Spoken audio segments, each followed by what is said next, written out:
and click a thingy and go.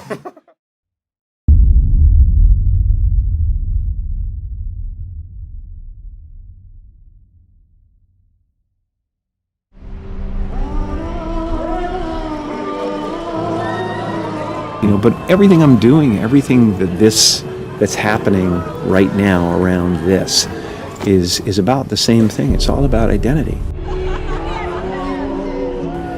It's because that's all there is. I think it's the most important thing in the world.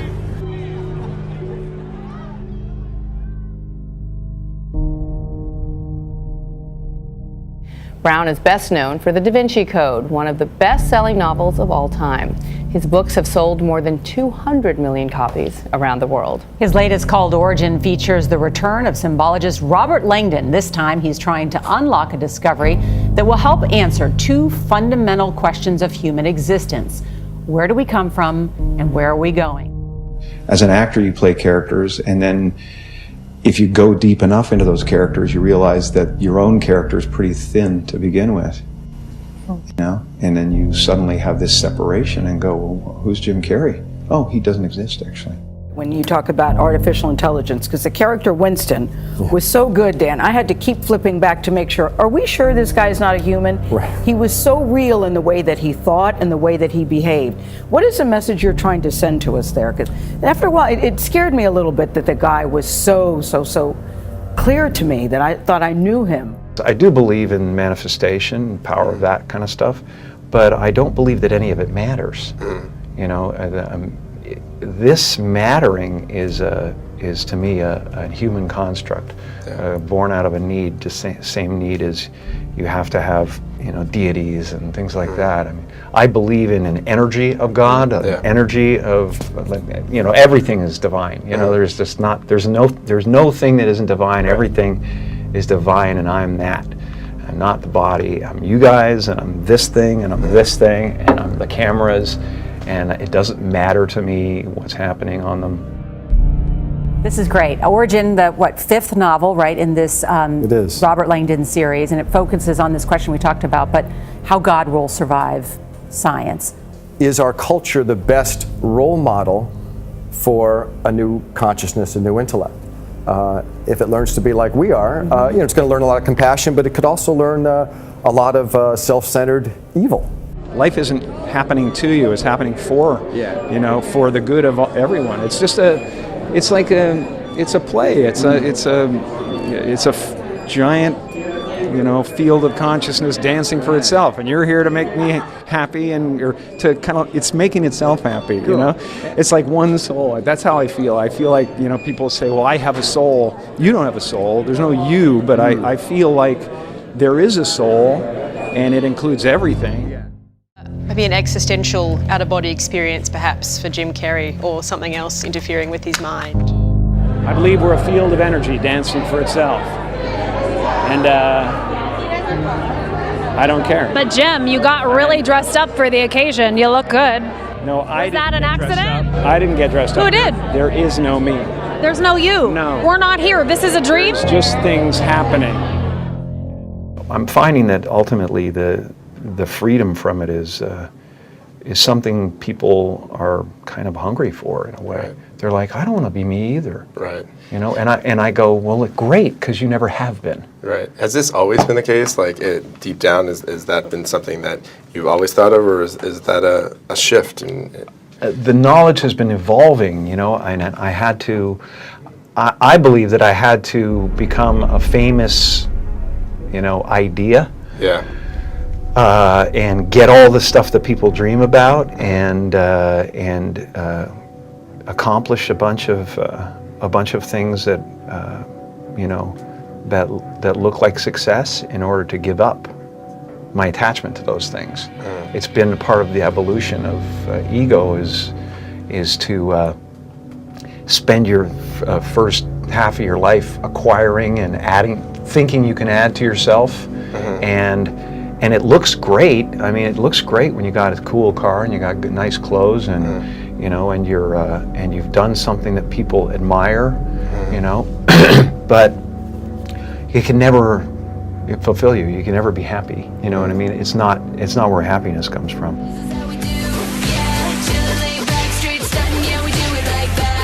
There aren't too many people who this guy can't make laugh. He's starred in over 40 films, and we all have our favorite. Yes, from The Mask to The Cable Guy. Hello, Mama. Liar, Liar, Batman Forever. Joygasm! Bruce Almighty, Yes Man, Dumb and Dumber. Want to hear the most annoying sound in the world? The Truman Show, Me, Myself and Irene, then the more serious Number 23. And of course the one that pretty much started it all, Ace Ventura, Pet Detective. Did you have any trouble getting in? No, the guy with the rubber glove was. You know, you talk about like Jim Carrey the man, Jim Carrey the performer. Are you more comfortable as one or the other, or is that like, are they even mutually exclusive? I don't exist. So they're all characters that I've played, including Jim Carrey, including Joel Barish, including any of those things. They're all characters. It told us the story of a man who stepped through his life from a child to becoming a hugely successful comedian, also with appearances on Saturday Night Live and David Letterman. I was just playing bad guy wrestler, you know, and it's just a role. It's not me. Jim Carrey was a less intentional character, right? Because I thought I was just building something that people would like, but it was a character, you know. So it's, you know, I played the guy that was free from concern, so that people who watched me would be free from concern, you know. And then at a certain point, you go like, okay, well, that's great. And I thought I had become Andy Kaufman, but there was no me actually at the end of it all. I realized that there was, you know, that this character was making choices to play a character, and you know, so that's what kind of happened, and that's what Chris found in this interview and in this footage, that there was actually a existential, not a crisis, but a discovery going on. You know, there's been a lot of talk in the last few days, well, today recently, about a lot of people making sound over here. So much of that. That's right. People talking about an interview that you did at New York Fashion Week, and you talked about I've identity. covered a lot of fashion weeks. This is the first time I've run into Jim Carrey. Wait, tell me, is it true you're wandering the streets? You need a date to the party? What's up? No. I'm doing just fine. I just, you know, there's no meaning to any of this. So I wanted to find the most meaningless thing that I could come to and join, and here I am. They're celebrating. I mean, you got to admit it's completely meaningless. Well, they say they're celebrating icons inside. Celebrating icons, boy, that is just the absolute lowest aiming, you know, possibility that we could come up with. It's every actor's job to be brave, to take chances and risk this, whatever this is. Carrey scored a Golden Globe Award for his performance. Thank you very much. I appreciate it. And is thrilled to be revisiting the role. God, man, woman, dog. Let's go to entertainment now. Comedian Jim Carrey has been forced to explain a bizarre interview he gave at New York Fashion Week just days ago. Do you believe in icons? I don't believe in personalities. I don't believe that you exist, but there is a wonderful fragrance in the air. You don't believe certain icons have the power to make change, to think differently, to be bold, to inspire others? Artistry? You're one of them. On the good foot. Ha! Yeah. You shut her down now. Yeah, no, I don't believe in icons. I don't believe in personalities. I believe that peace lies beyond personality, beyond invention and disguise, beyond the red S that you wear on your chest that makes bullets bounce off. I believe that it's deeper than that. Do you think that people kind of just don't understand it, or they haven't clued in to this whole thing you're talking about of people wearing masks? I think that we're all, you know, we're all trying to add things to ourselves so that we can finally define ourselves, and then everybody will get us and they'll go, okay, this is what you are. And then if you actually get there, you will find it so empty that you'll realize that's really not what it's about. It's about not only, you know, just going with the flow, but it's about not taking it personal. You know, it's like the difference between a house and my house is a world of difference, and it's the my that's the problem, you know. So you can do all this without the my involved. There's just a relative manifestation of consciousness appearing, and then somebody gave him a bunch of ideas. They gave him a name and a religion and a nationality, and he clustered those together into something that's supposed to be a personality. The happy place is realizing that you're everything, you know, and that there's no real you involved in the first place. You know, it's a weird little semantic jump that you make where it sounds like, well, that's totally threatening, man. I can't not be me. I've built this construct. Yeah. You know, from the time I was given a name, and it's just ideas. Right. They're just ideas. You know, the only thing that separates you from an African American or an African Canadian is an idea. You know, and the weather. Right. You know, and the adaptation to the climate, and whatever it is, I don't believe in any of it.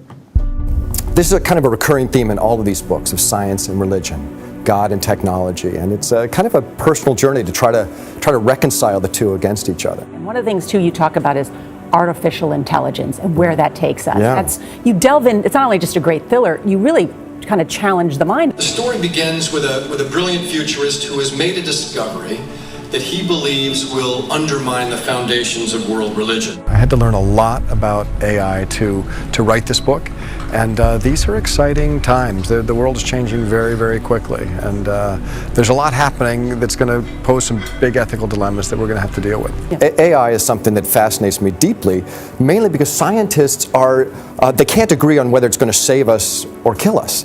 A lot of scientists feel that we're on the verge of a new renaissance, that AI will solve the big problems of humanity: scarcity, overpopulation, pollution, and yet a lot of scientists feel that it's so powerful it will destroy us. And as evidence, they remind us that our species has never created a technology that we have not weaponized, and it would be naive to think that AI will be any different.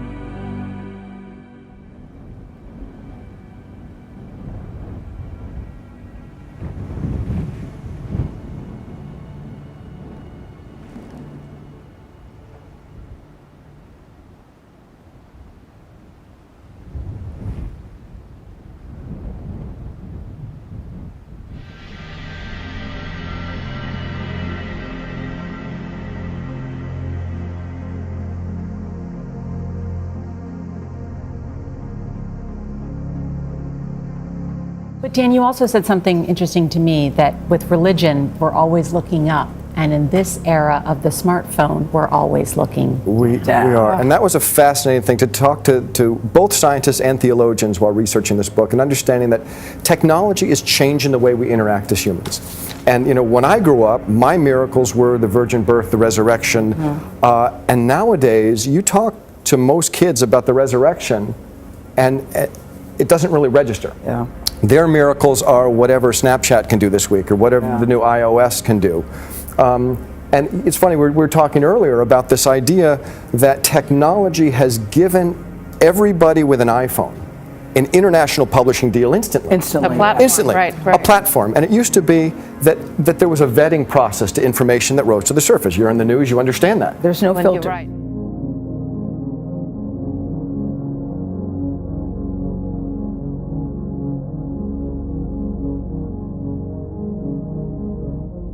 I mean, throughout time, like Andy, like Lenny Bruce, like breakthrough people, artists and whatever, refused to wear the mask. Although Andy was putting masks on, those who wish to masquerade for the rest of this virtual game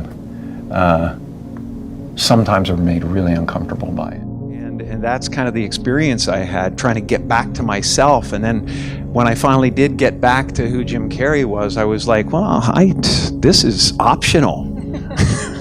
And, you know, I'm not really going to stick in here too long. I'm going to play with it. You know, this is a great avatar. I enjoy it. Couldn't beat it, really. And, you know, I've done pretty good, so I get to, you know, I get all the best weapons and stuff. And no, I'm just enjoying the ride.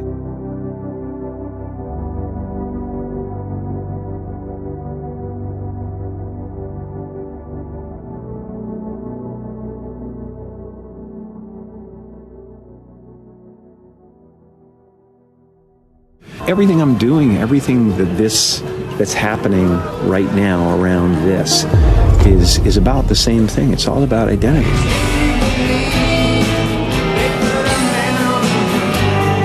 I would like to take this entire audience out for milk and cookies. Follow me!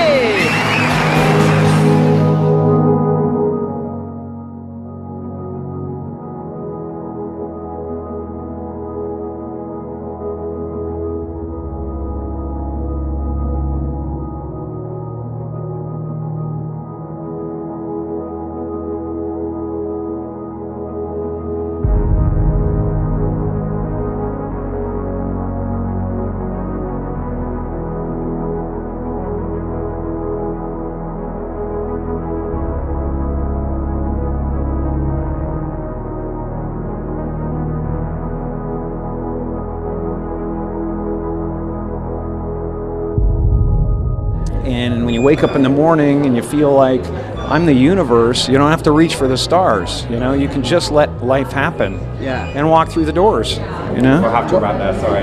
Thanks very much. I'm sorry, Hey. you've run out of time. Well, listen, you've made me very happy, so thank you for your good. time today, man. No, actually, I didn't make you happy. Right. I don't know who you've made happy, but no, there's a happy feeling You're just here. a cluster of tetrahedrons. Still trying to figure this But a all pleasant, out, man.